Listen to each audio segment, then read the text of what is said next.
سڑکوں کی دیکھ بھال نہیں ہو رہی, کچھ نہیں ہو رہا, لیکن جو فائنز ہیں وہ لگائے جا رہے ہیں, اس پر شہری سراپا احتجاج ہے. وہاں تھی, ہاں جی, اب یہاں پہنچ گئی. اب گھر گھر میں ماتم ہو رہا ہے. ہاں جی, ابھی یہ میں ہمارے پاک پٹن سے وقار فرید گجنو ہے, جگنو, انہیں بڑی لمبی ایک بہت, لاہور سے بھی لوگ. اب لوگوں کو ٹریفک وائلیشن پہ پکڑا جا رہا ہے, ان کی ضمانتیں عدالتوں سے ہو رہی ہیں, ان کا کریمنل ریکارڈ بن رہا ہے. اب جو نوجوان تھے جن کو آپ نے بکٹٹ چھوڑا ہوا تھا, ان کو پوچھنے والا کوئی نہیں تھا, وہ موٹر سائیکلیں چلاتے تھے, اپنے اسکولوں میں جا رہے ہیں, کالجوں میں جا رہے ہیں, بالکل. اب ان کو آپ نے ایک دم روک دیا, وہ کہاں جائیں گے؟ اویئرنیس نہیں دی, بتایا نہیں کہ کیسے ہے. کمپین چلائیں, بتائیں کہ بھئی یہ حدود و قیود ہیں, پہ لسنس جو ہے شروع کریں. ایک تجویز انہوں نے یہ پیش کی ہمارے وقار صاحب نے کہ بھئی یہ جو اسپیشل جو بچے طالب علم ہیں نا, 16 سال کی عمر تک پہنچ جائیں تو ان کو ایک اسپیشل ایجوکیشن لائسنس دے دیں, اپنے تعلیمی ادارے میں جا سکیں اور آ سکیں. اچھا, کچھ کریں نا. ٹھیک ہے, آپ نے ایک دم فیصلہ کر دیا, اب لوگ عمل نہیں کر پا رہے, ان کو پکڑ کے تھانوں میں بند کرتے ہیں, کہتے ہیں عدالت سے ضمانت قائم, ان کا ریکارڈ کریمنل بنتا ہے. اب سارے ان نوجوانوں کو آپ نے کریمنلز بنانا ہے, خدا خوفی کریں. مریم بی بی, آپ حکمت بھی, اللہ نے یہ بھی کہا, اللہ نے قرآن میں کہا ہے کہ رسول, ہم نے آپ کی طرف رسول بھیجا ہے جو تمہیں کتاب کی اور حکمت کی تعلیم دیتا ہے. حکمت, قرآن کے ساتھ ساتھ حکمت, تو حکمت سے کام لیں, لوگوں کی کمپین چلائیں, لوگوں کو نوٹس دیں, کو آسانی پیدا کر دیں. جو اسکول جا رہے بچے ہیں ان کے لیے, اب اسکول جانے کے بجائے تھانوں میں جا رہے ہیں, حوالاتوں میں جا رہے ہیں, ان کے ماں باپ پریشان ہیں, اور ان کو جناب ضمانتیں کہتے ہیں عدالت سے کراؤ, پولیس ضمانت نہیں لے سکتی. تو یار یہ کہاں ہے کہ یہ نمرود کی خدائی ہے, بندگی میں میرا بھلا نہ ہوا. تو مطلب پاکستان ہم نے بنانا کیا چاہتے ہیں, ہر جگہ فساد پیدا کرنا چاہتے ہیں, کیا نتیجہ نکلے گا؟ سر 48 گھنٹوں میں 7 کروڑ 12 لاکھ روپے سے زائد کے جرمانے ہوئے ہیں 48 گھنٹے میں. اس سے کیا فائدہ ہوگا؟ بس پیسہ ہی ملا ہے بس. اس کو دنیا میں اتنے جرمانے نہیں ہو رہے, پھر ٹریفک ٹھیک کیسے ہو رہی ہے, ٹریفک کیسے چل رہی ہے؟ برطانیہ میں اس طرح جرمانے ہوتے ہیں, امریکہ میں اس طرح ہوتے ہیں. ایسے ملتا بھی نہیں ہے لائسنس وہاں پہ, تو لائسنس تو آپ بغیر آنکھیں بند کر کے دے دیتے ہیں. رشوت خور بیٹھے ہر جگہ, کسی کو پتہ ہی نہیں, اس کو موٹر سائیکل چلانے. اور سر وہاں انڈر ایج لوگوں کو سزائیں بھی جو دی جاتی ہیں وہ بھی کمیونٹی آورز کی سزا دی جاتی ہے. کسی کو پتہ نہیں. سر مجھے بریک, ٹرک والا جو ہے وہ فاسٹ لین میں جا رہا ہے, موٹر سائیکل والا جو ہے وہ زگ زیگ ایسے ایسے کر کے چل رہا ہے, پتہ ہی نہیں میری لین کیا ہے. ایک چیز اور واضح ہو گئی ہے, فوج کے معاملات ہیں نا, اس میں زیادہ جو ہے غور و خوض نہیں کرنا چاہیے. سر یہی وجہ ہے, محسن نقوی صاحب یہ فرما رہے ہیں, اختیار میں نہیں ہے نا, اور محسن نقوی صاحب یہی فرما رہے ہیں آج اس پر. ذرا میں سنانا چاہ رہا ہوں کہ وہ کہہ رہے ہیں ان لوگوں کے لیے جو باہر بیٹھ کے اس طرح کی یہ باتیں کرتے ہیں نا, خبریں پھیلاتے ہیں, ان کے لیے کیا انہوں نے محسن نقوی صاحب نے کہا ہے, ذرا دیکھیے. یہ ایک نیا ادارہ بن رہا ہے, ان کا ہے کہ ایک بٹن دباؤ ہو جائے, ایسے ہوتا نہیں ہے. اگر کسی ایک نئی پورا سسٹم بننا ہے, اس میں دن لگتے ہیں, گھنٹے لگتے ہیں. وہ یہ تو نہیں ہے بٹن دبائیں گے تو کانسٹیٹیوشن میں آ گیا چیز. ہماری کانسٹیٹیوشنل عدالت ہے, ابھی ان کے ججز کے لیے عدالت, گھر, سب کچھ ایک پورا سسٹم بننا ہے.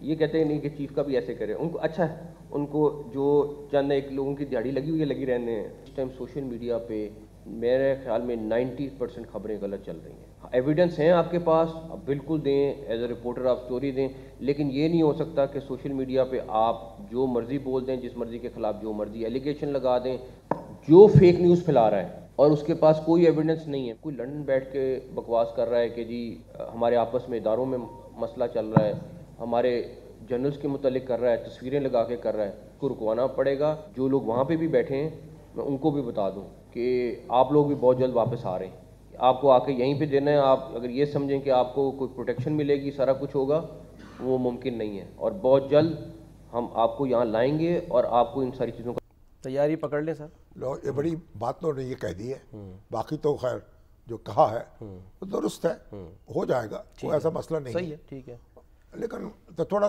آ گیا, چلو ایک لذت لینے کا سامان پیدا ہو گیا.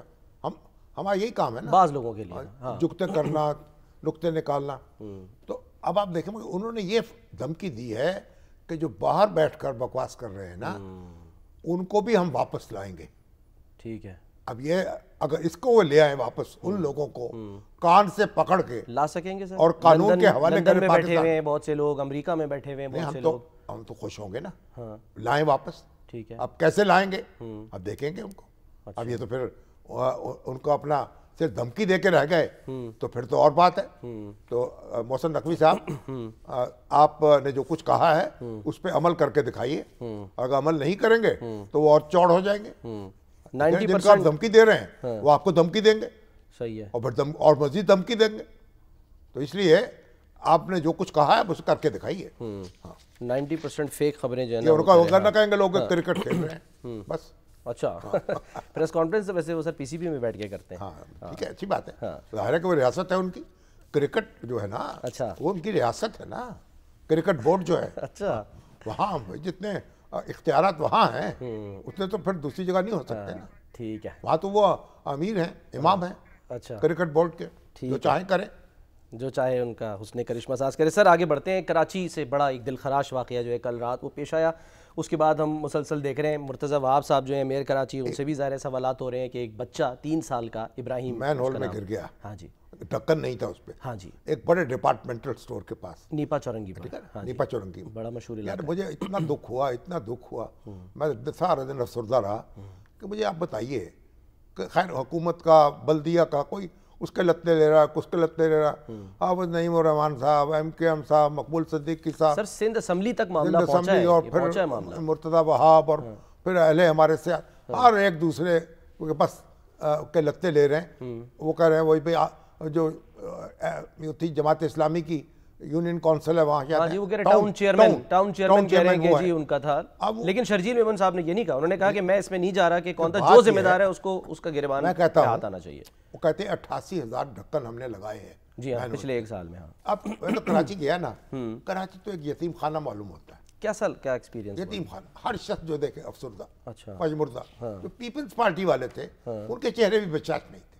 اچھا، کراچی کے، اور ہر سڑک کھودی ہوئی، ہر جگہ ٹریفک کا ہجوم. تو بات یہ ہے بھائی، یہ کچھ لوگوں کی بھی ذمہ داری ہے نا.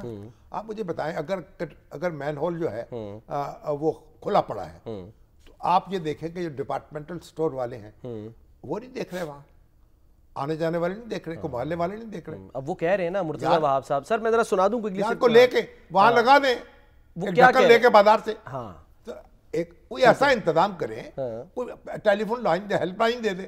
بھئی آپ ڈھکن جو دیکھیں خالی اپنا مین ہول کھلا ہوا ہے، آپ فوری طور پر وہاں اطلاع کریں بلدیہ کو، اور تاکہ وہ ہو جائے. ہم کچھ کمیٹیاں بنائیں محلے در محلے. یہ ان کے لوگ موجود ہیں، وہ کیوں گلیوں کی، سڑکوں کی نگرانی کیوں نہیں کرتے؟ سر لوکل باڈی سسٹم اسی لیے تو ہوتا ہے نا، یہی تو کام ہے. وہاں تو چل رہا ہے نا، چل رہا ہے تو کام نہیں کر رہا نا. لاہور کی طرح تو نہیں ہے. ہاں جی، لیکن وہاں تو کام کر رہا ہے نا. تو پھر کیوں لوگ نوٹس کیوں نہیں لیتے؟ لوگ اپنی ذمہ داری کیوں نہیں محسوس کرتے؟ حکومت تو گئی جو گئی، کارپوریشن کا بھی اپنی ذمہ داری ہے، لیکن لوگ بھی سمجھے نا، وہ ہمیں بھی تو کچھ کرنا ہے. صحیح، اپنی شہری جو ہے وہ ذمہ داری پوری کریں، ورنہ وہ کہہ رہے ہیں جی اب تک جو ہے وہ رواں سال 6 بچوں سمیت 25 افراد جو ہیں وہ نالوں میں کی بات ہے یا گٹر میں جو ہے وہ گر چکے ہیں. گٹر میں بچے گر جائیں، اور اب بیچارے کی لاش کہاں سے برآمد ہوئی، کتنے 1-1.5 کلومیٹر کہہ رہے ہیں دور سے جو ہے وہاں جو ہے اس کا حالت دیکھی نہیں جاتی تھی. کسی کو کوئی شہری کو کوئی ذمہ دار نہیں. وہ جگہ جگہ بورڈ لکھ کے لگائے. بھائی اگر مین ہول جو ہے